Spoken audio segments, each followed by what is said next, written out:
National Signing Day is tomorrow. And before we get that far, I want to take a look one more time at the Sun Devils' current recruiting class, their hard commits, and some potential rumors for the team on this edition of the Locked On Sun Devils podcast. Are Locked On Sun Devils, your daily podcast on the Arizona State Sun Devils, part of the Locked On Podcast Network, your team every day.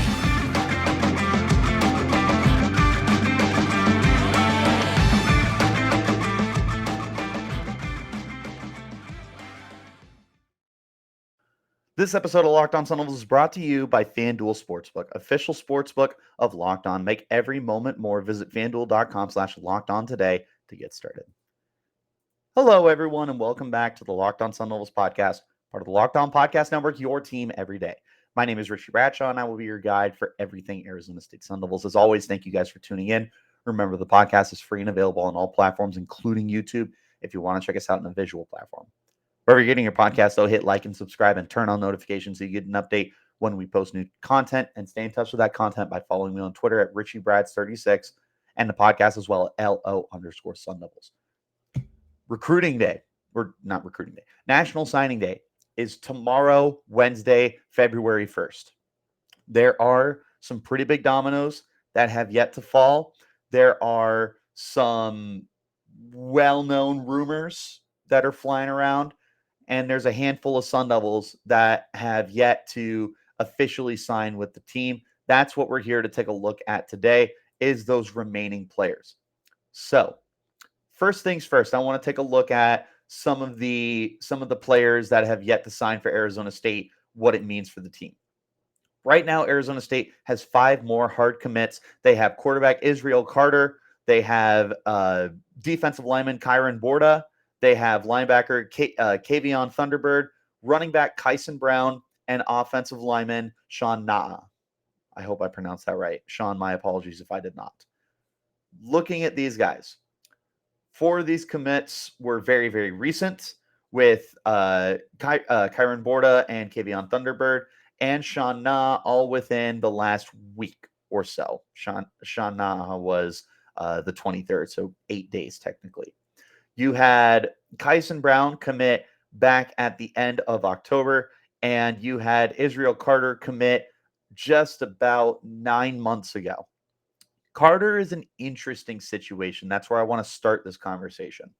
Carter has been committed for quite some time. He did not sign his letter of intent back in December for one of the first National Signing Days. Now you look at the reason why he might not have. And there was a lot of quarterback movement for the Arizona State Sun Devils. You had Jacob Conover and Drew Pine transfer to the program. Trenton Bourguet remained with the program. That's a lot of competition just from those 3 alone. Conover and Pine were 4 stars that came into the program. You have Bourguet, who was the starting quarterback for the team, who is likely to have like an inside shot towards being one, or not one of the starters, being a starter. It's right now, it feels like it's between him and Drew Pine. Jacob Conover is going to push as well. When you have all that competition, that makes you feel as a recruit like maybe you want to weigh your options and see what else could possibly go your way. However, Israel Carter never decommitted. He never decommitted from Arizona State. He has put on Twitter before that he's a man of his word and that he is not interested in doing that. This was when Herm Edwards was fired, and you had Antonio Pierce leave the program, who was one of the guys who recruited Carter. There was all the sense in the world, all the understanding in the world that if he wanted to decommit from the program, that was 100% a good decision on his part to be able to weigh his options and make sure that this was the right program. That's what Colin Fight did, is decommit from the program only to eventually recommit to Arizona State. I got to talk to him. If you guys have not seen that interview, make sure you check it out. Super humble young man, very excited for him moving forward. Prefers to be CJ Fight. My apologies, CJ. You're the man. So with Israel Carter, it's completely understandable that he wants to make sure that this is the right team. But again, he never decommitted from the team. I anticipate he's still going to sign with the team. He will be the youngest quarterback on the roster, obviously, not just in terms of age, but in terms of being like a true freshman, they'll have an opportunity to bring him along slowly. He could potentially play a larger role down the stretch. I don't know that he is a starter year one, but crazier things have happened.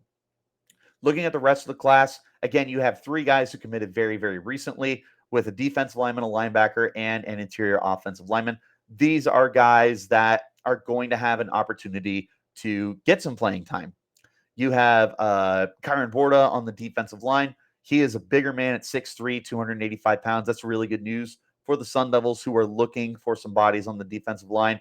As an update on the Deshaun Mallory situation is there seems to be a grade transcript kind of issue with him. It's unknown if he's going to be able to make it to the Sun Devils at this time. Hopefully he is, but if he's not, then you're going to be looking at some of your younger guys. I know that Robbie Harrison is a redshirt freshman that they'll be hoping to get something out of him too. But Kyron Borda is going to have an opportunity to compete for starting time. I'm here for the competition. Kavion Thunderbird, that's another guy I'm very, very interested in because the linebacker spot is going through a lot of transition. Travion Brown is transferring from Washington State. I anticipate he's going to be one of the starters. You have Will Schaefer, James Joncom returning from last year that I also anticipate will be in big roles.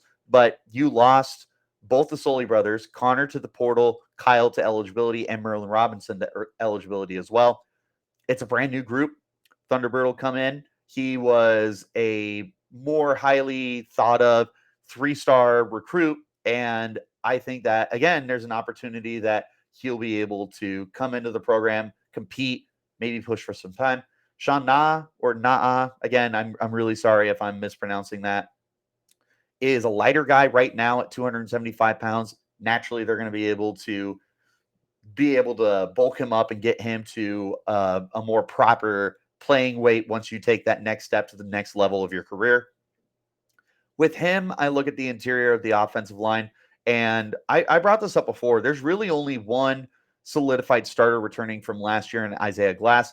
Ben Bray had some pretty significant time last year with the amount of games that Ladarius Henderson missed, and Joey Ramos will be back from an injury. Emmett Boley will be back as well. But like Aaron Frost, Lee Fontanu, Ben Coleman, oh my God, who's the Oregon kid who transferred in? Bram Walden. There's a lot of new faces, new competition to the offensive line. There's no reason that this young man wouldn't be able to compete as well. Finally, of the guys that are coming in, Kyson Brown, 3-star running back, 5'10", 195. There's going to be some good competition at the running back spot. They brought in 2 transfers via Cameron Scatabo from Sacramento State and DeCarlos Brooks from Cal. Tevin White is back, a former 4-star running back going into his sophomore year. They also have Deontay Elliott on the roster. They have Charles Hall on the roster. They will now have Kyson Brown come in as well to compete. Lots of competition, but I think it's a similar situation to Israel Carter, where there's not necessarily guaranteed playing time here right now. But again, he committed back at the end of October, has not decommitted. He's clearly all in on Arizona State, ready to come into the program, ready to compete, be able to put on and strut his stuff. Hopefully we'll be able to make this a really good competition. Of those 5 guys, I think that my final thoughts here is they're coming in and they're going to be able to provide good competition for areas that are maybe a little bit of a concern. Quarterback, there's just uncertainty. Carter's good competition. Defensive line, lots of open opportunities. Great opportunity for Borda. Thunderbird, linebacker is brand new. Opportunity there.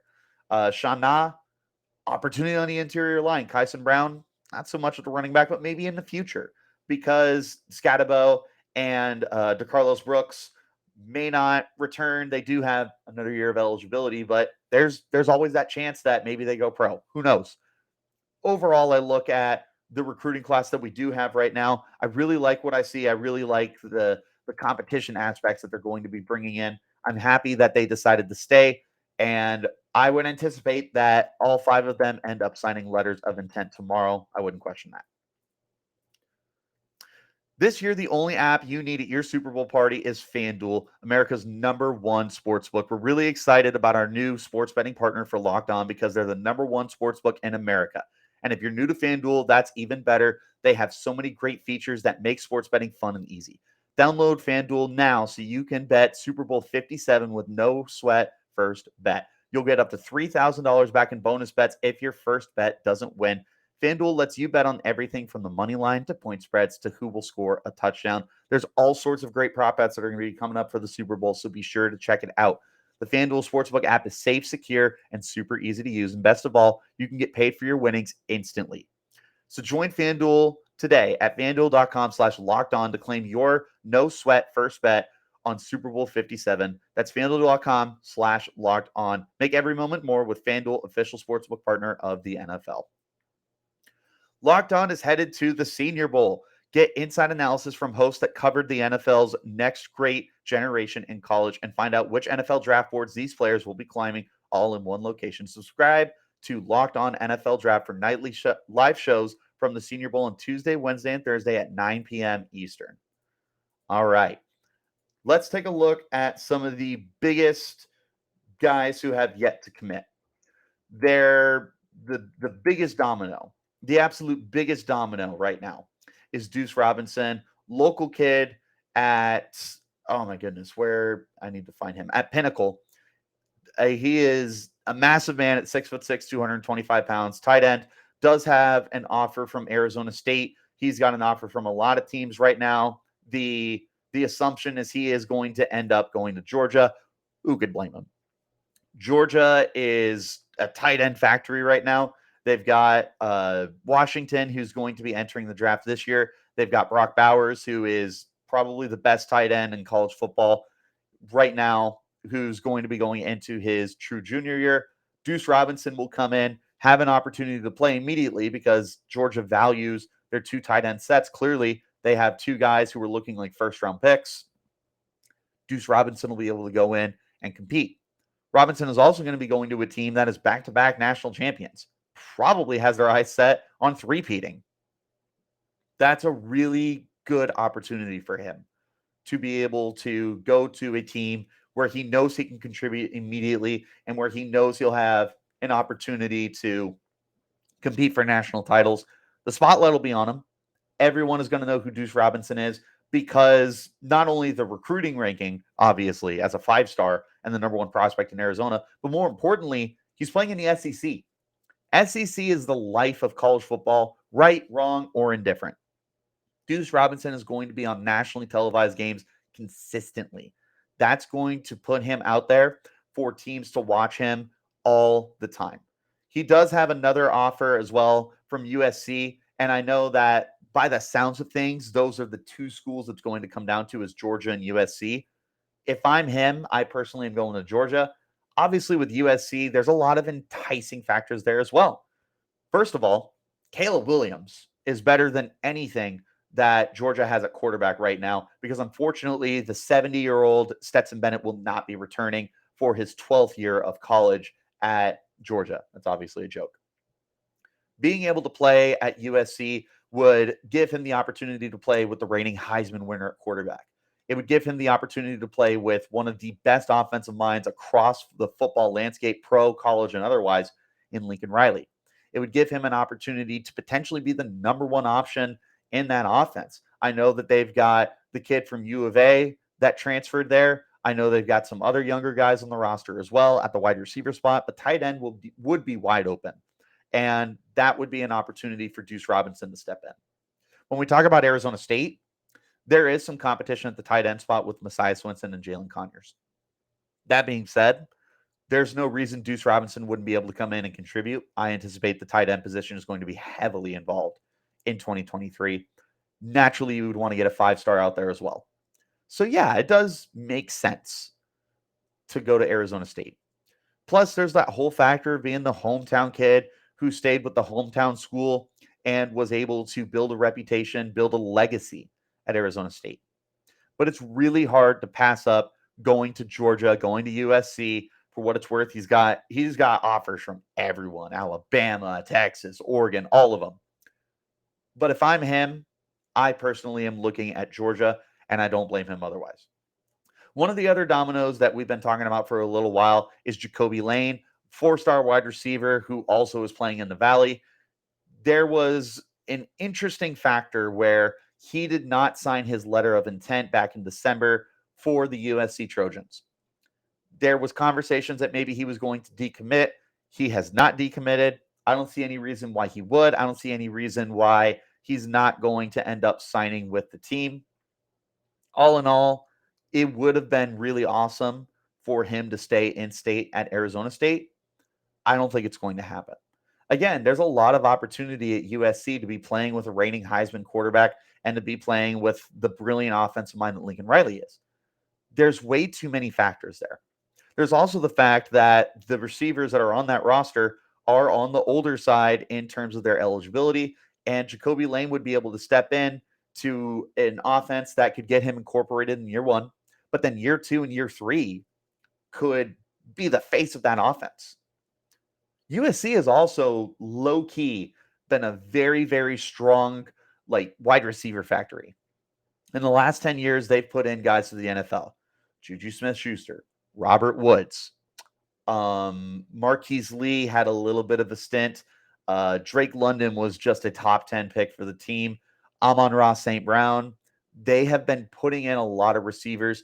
That's attractive for a young guy like that who is absolutely looking to get to the NFL one day. So for Jakobi Lane, yeah, makes a lot of sense that he's going to end up with the team. I don't see why he wouldn't.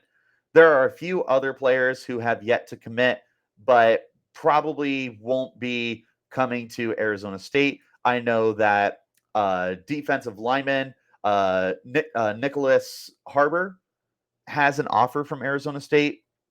Seems all but certain that he's going to end up at South Carolina, though.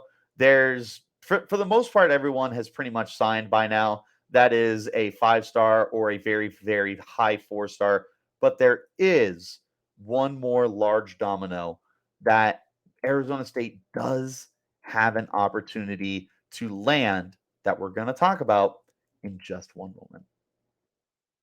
Before we get that far, though, thank you guys for checking out the Locked On Sun Devils podcast, your first listen of the day. Make Locked On College Basketball your second listen. Experts Isaac Shade and Andy Patton bring you everything you need to know on and off the court. Hear from big-name experts, coaches, and players throughout the college basketball landscape. It's Locked On College Basketball, available on YouTube and wherever you're getting your podcasts.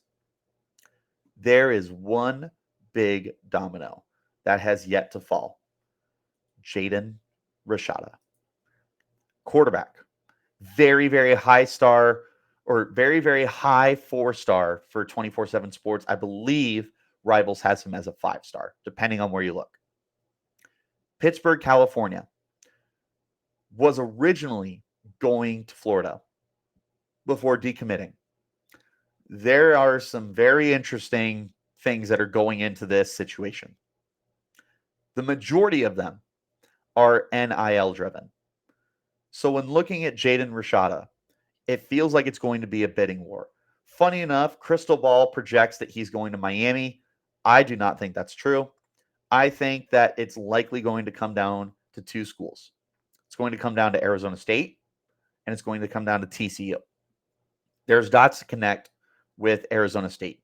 His dad, Harlan Rashada, played for the team in the 90s. So there's already a legacy factor there, is that he would be able to start generations of Rashadas that played at Arizona State. There's also the opportunity to compete at the quarterback spot. Yes, we have Drew Pine. Yes, we have Trenton Bourguet. Yes, we have Jacob Conover. Yes, we likely have Israel Carter. You're not going to have Jaden Rashada walk onto this campus and not immediately compete for starting time. That's not going to happen. You have Kenny Dillingham. You have a young offensive-minded head coach who is potentially another guru in the making. We'll wait and see. I'm not going to go that far yet, even though I would love to. He had a great connection with Dante Moore, a 5-star quarterback who did commit to UCLA. There are plenty of factors here for Rashada to come. The team also has, or not so much the team, but there is a new NIL collective for Arizona State that would potentially allow them to be able to move forward with this. So we'll see. All in all, though, this is not guaranteed whatsoever for Jaden Rashada to go to Arizona State. Because you look at TCU. You look at Sonny Dykes, who is another offensive-minded head coach. He was able to help Jared Goff be the number 1 pick out of Cal a few years back. Also, in case you've been sleeping under a rock, TCU just went to the national title game, and they did it with Max Duggan at quarterback, who played out of his mind, but we can all admit that Duggan is definitely not this generational, transcendent quarterback. Jaden Rashada would walk on the TCU, be the day one starter unquestionably. Unlike Arizona State, there is not a lot of competition at TCU that Rashada would have to face. The biggest factor here for Jaden Rashada is all of the NIL incentives that are going to be coming into play here. There's a lot of money that's on the table for Rashada to make. That is, from our understanding, the biggest reason that he had decommitted from Florida was broken false promises that were made to him and no opportunity to make a lot of money. Rashada is definitely looking for a payout. And whether you agree with it or not is irrelevant, because I understand that there's people who are going to be completely turned off by the fact that an 18-year-old wants to be making money in a physical and a sport that breaks down your body. There's going to be people who are disgusted by that borderline. Is what it is, guys. You look at what the Sun Devils can offer and what TCU can offer. That's what it's going to come down to. It's almost a bidding war. It almost feels like free agency. Right, wrong, or indifferent. That is likely what it's going to come down to. The question is Arizona State willing to ship out the money for an 18-year-old with their first year of like an actual legitimate NIL? I don't know. There's also the factor that TCU is farther along right now than Arizona State. They were just in the national title game. They've still got a very talented roster at hand. There's all sorts of factors here for Rashada. You want me to make a bold prediction? I will. I think he goes to TCU. But that's not the end of the world. There is a 4-star quarterback named Elijah Brown that the team got or gave an offer to yesterday, Monday, January 30th. There's a chance that Arizona State might be rolling with what they have for 2023 and then moving forward and looking at guys in 2024. The kid, Dylan Raiola, or I think Dominic was his dad. I think Dylan is the kid. Yeah, Dylan Raiola, 5-star quarterback, heading into the 2024 class, is completely on the table right now for Arizona State to go and get.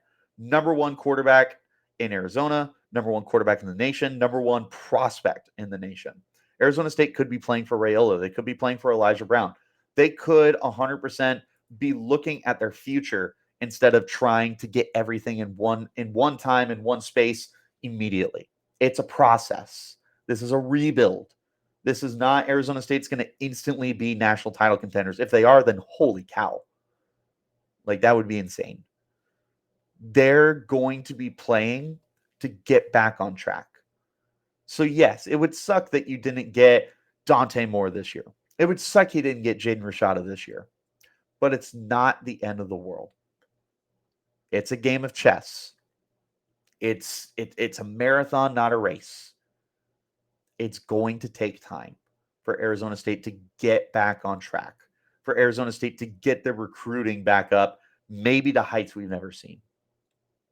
So keep the peace, keep the positivity, and be ready. Updates for you guys. Tomorrow, I'm going to be going live on YouTube at some point in the day, probably either the early afternoon or in the evening. I'm thinking it's probably going to be closer to the evening. And I will be sure to tweet you guys out updates.